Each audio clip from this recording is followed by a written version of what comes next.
All right, so we are told to get in the room, network, build your brand, boost your visibility, make sure you are networking to build that image out there. Sounds good, right?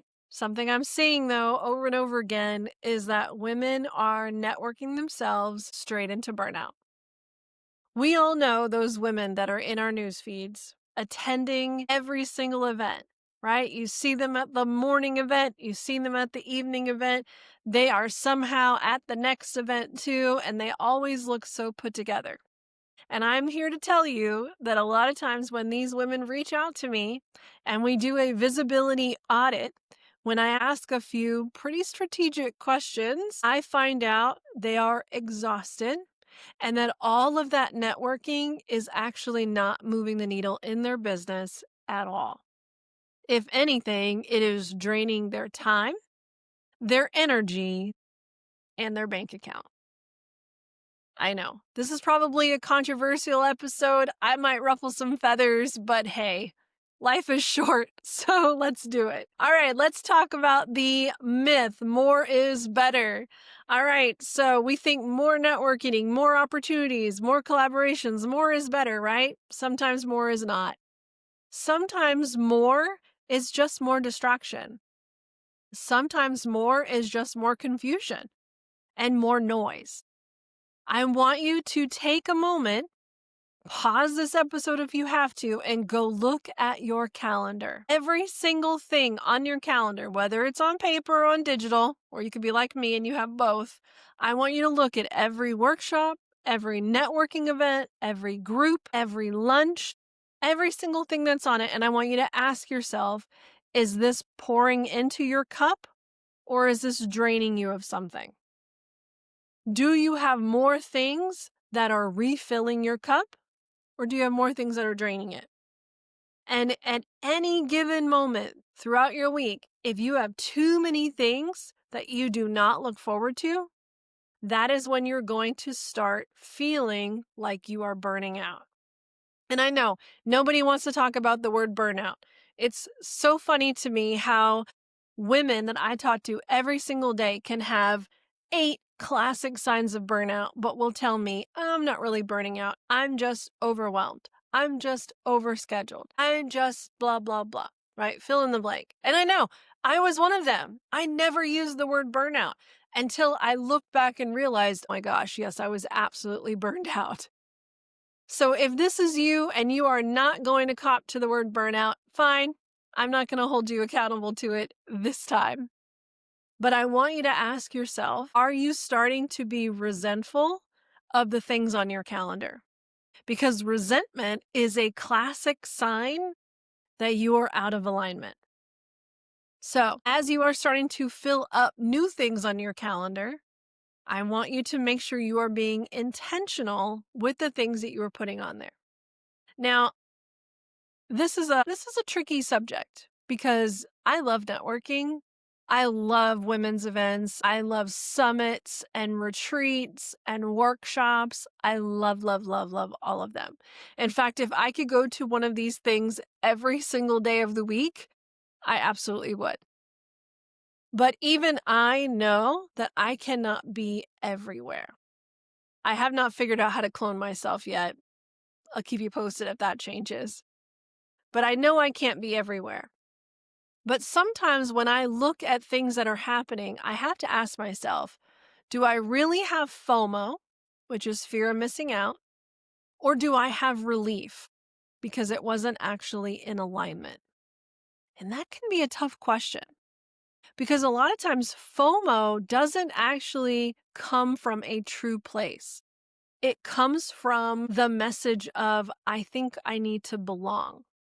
So the reason I think that so many women are struggling with burnout is because we've been taught that we have to trade that to belong. So what I mean by that is something I noticed in the corporate world especially, a lot of women would resonate with the whole, I'm so busy, or I don't have time to do this, or I'm burning the candle at both ends. This is just a busy season. I'm not sleeping because. And so a lot of times we would connect with each other as women because we could relate. And so there was this sense of belonging.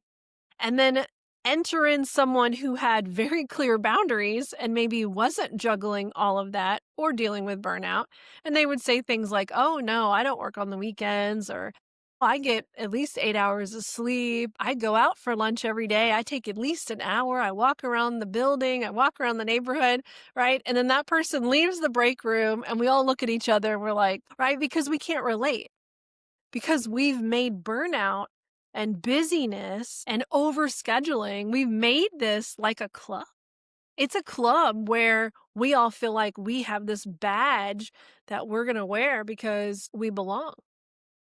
But let me tell you, once you're out of that life, now it's like being the only sober friend at a party where everybody's drunk, right? It's like sitting at a table where all the women are like, I'm just too busy. I don't have time. I can't do this. I can't do that. And the whole time I'm like, you make time for what's important, because now I see it and I'm able to take steps. But it's not always so easy to see when you're in the midst of all of it, right? So right now might mean you are overscheduling yourself. Maybe you are attending every single event out there. Maybe you are signing up for every single workshop because you need to learn how to do fill in the blank. And hey, by the way, I used to teach a lot of workshops on imposter syndrome, and a classic sign of imposter syndrome is that need to get another certification or learn something new so that you feel qualified to do whatever it is you feel you are called to do. And let me remind you, there are people out there less qualified than you doing exactly what you want to do, all because they believe in themselves. So you do not need another certification. You do not need a workshop.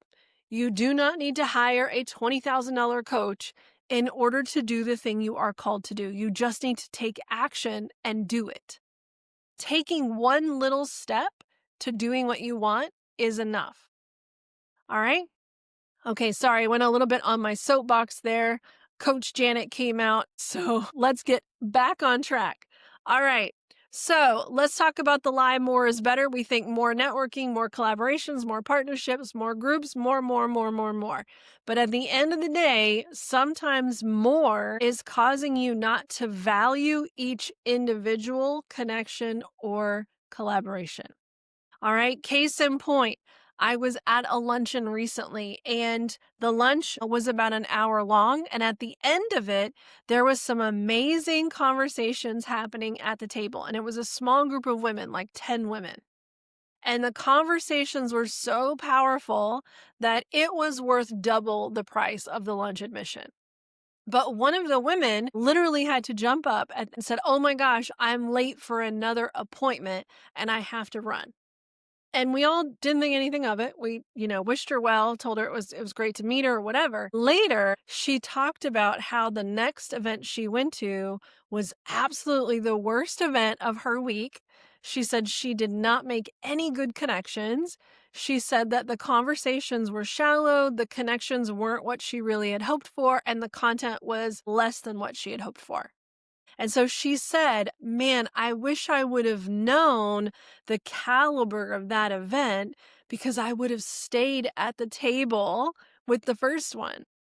How many of us have been there where we rushed away from something to go to something else only to realize that the first one was where our energy should have stayed? So this is what happens when we sign up for all the things, right? Now, if you're listening to this, watching this, and you're a member of multiple groups, hey, I feel you, girl. I'm a member of a lot of groups as well. I'm here in the Dallas-Fort Worth area. We have so many networking events and groups.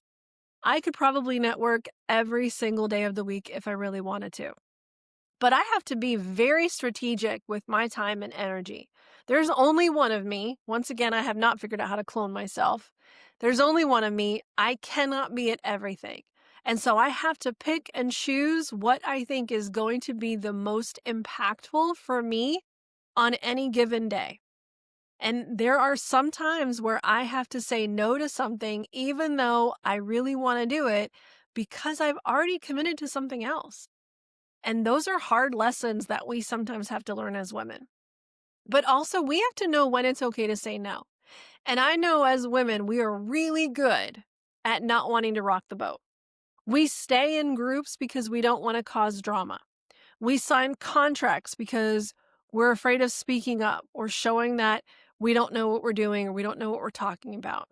But the moment that you stop speaking up and advocating for yourself is the moment you become an observer in your own life instead of a participant. All right, so today's conversation is meant to be a challenge for you. And the challenge is, are you putting things on your calendar that are revitalizing you, reigniting you, inspiring you, and challenging you?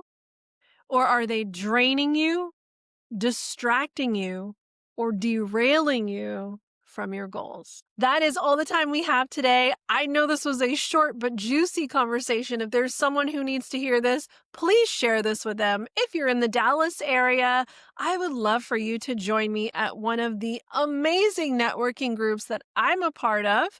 Some of these groups, they are all owned by women, but some of them are absolutely amazing and have local live events. My number one recommendation is the Girl Cave. If you are looking to attend more in-person events, check out the Girl Cave in Plano. Absolutely phenomenal organization and women owned. If you are looking for more virtual events and other activities that you can do more from a Zoom standpoint, there is an amazing organization that is international called the Dames, as well as another one called the International Association of Women, IAW for short. Those are both international organizations that do a lot of virtual events. There's a lot of groups and things in Dallas. So again, if you are looking to get out there and network and get your name out there, feel free to join any of these or follow me on social media at Janet C. Bernstein or the Letter Glow podcast, and I would love to welcome you at an upcoming event. If you are in the Dallas area and you are looking to write a book to promote your own brand or business, I would love to see you at an upcoming workshop. I will be teaching the author era, and that is with the Girl Cave, and it is on Friday, November 1st from 11:30 a.m. to about 3 p.m. It does include lunch, and it is in Plano. For more details on that, you can check that out on my website at letherglow.com. I will put links to all these amazing events and groups in the show notes, and I hope to see you there soon. And remember, make sure you are not just networking, but that you are noticing where your energy flows. Those are all signs. And reminder that your glow is not gone. It is just waiting for you to reignite it. And I'll see you next time.